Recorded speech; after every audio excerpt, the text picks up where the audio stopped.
This movie is damn near 50 years old, and I finally watched it in its entirety, so let's talk about it. Let's go.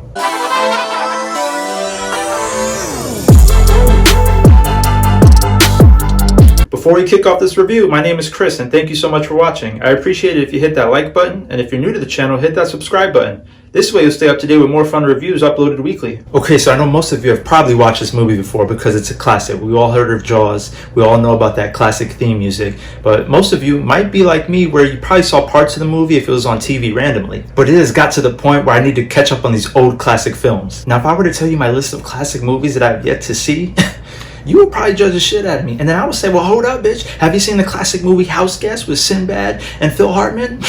I didn't think so. Derek, what about your diet?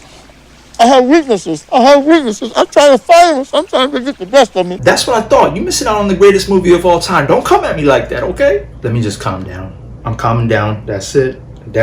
Okay. Back to Jaws. That's what we're here for. And you know what rhymes with Jaws? Saw. And I saw Jaws in my local theater, but in IMAX. That's what made me want to get off my ass and actually go to the theaters, because hey, it's a win-win for me. First time watch of Jaws, but also in IMAX. And that's what I wanted to talk about in this review, because back in 1975 when the movie came out, there were no IMAX theaters. You know what I mean, come on, like it wasn't as common back then for those type of theaters. Anywho, this review is still spoiler free, so no worries. But overall, the story is about mysterious murders that happen by a beach in a New England tourist town, but then there's conflict between the local sheriff department and government on how to resolve this crisis. Police Chief Martin Brody wants to close the beaches immediately to protect the citizens and capture whatever monster is doing this. However, the mayor Larry Vaughn keeps overruling him for the sake of bringing tourists for the current holiday. The story gets interesting once they bring in the characters of the marine biologist Matt Hooper and eccentric ship captain Quint that end up helping the police chief capture the killer beast. These two end up being my favorite characters because of how different they are every time they interact. Like I just said, we've all heard that classic Jaws theme music,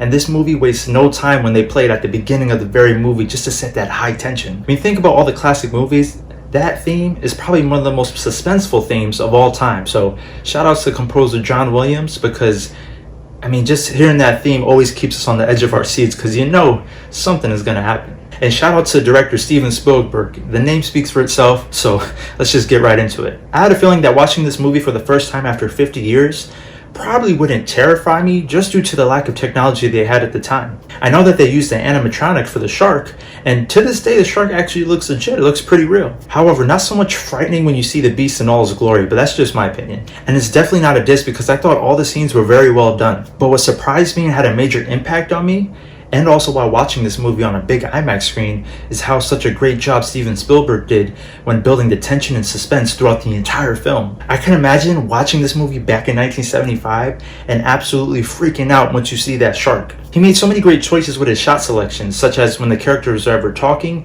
he wouldn't really make a lot of edits. He would just hold the camera there and let the actors interact with each other for like 5 minutes. But the whole time you're thinking, okay, this has gone on for a while and it's great dialogue, but something is gonna happen sooner or later. And the scene that made me jump the only time, and that's the truth, just the only time, is when they were swimming at night in the water.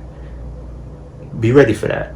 But I'm sure you already know what I'm talking about. But watching in IMAX was such a great experience because you felt the environment of the large ocean. That's why these movies are classic for a reason, because when they made films back then, they shot on real locations for the whole film. But nowadays with all these films, it's like half location and half visual effects, if not more visual effects. So I had a feeling this wasn't a true story, but I didn't know that it's based on a novel, which I thought was cool and I might check out. This movie is 2 hours long and I'm okay with that. Spielberg did such a great job with pacing and character development to where the 2 hour time span, you really wanted to see where these characters were going. I mean, once you find out that the police chief, the main character, is afraid of water, yet he works and lives in a beach town, you're like, how is he going to even fix this? Like, how are you police chief of a beach town and you're afraid of water? But you know who's not scared of water is that crazy old ship captain Quint. He's probably my favorite character, as I'm sure with many of you. Half the time I couldn't understand what the hell he was saying, but yet I knew what he meant. He would point at a rope, mumble some crazy shit, but yet if I was there, I would just know what he meant and grab the rope. But he was just such a fun time to watch throughout this story. Now, I also knew that this movie is based on a trilogy, so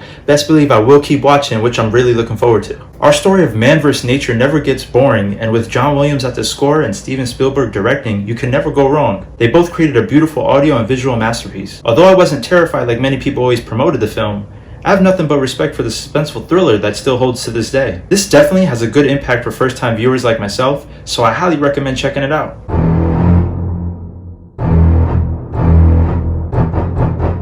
Run, bitch! Run! If you enjoyed this video, make sure you hit that like button, and if you want to see more, just subscribe. If you want notifications for new uploads, hit that bell icon. Also, if you could share this video with your family and friends, I would greatly appreciate it. Let me know down in the comments when was your first time watching Jaws, your last time watching Jaws, or if you're like me and you still haven't watched it yet. As always, now and forever, thank you again for watching, and I'll see you on the next one. Peace.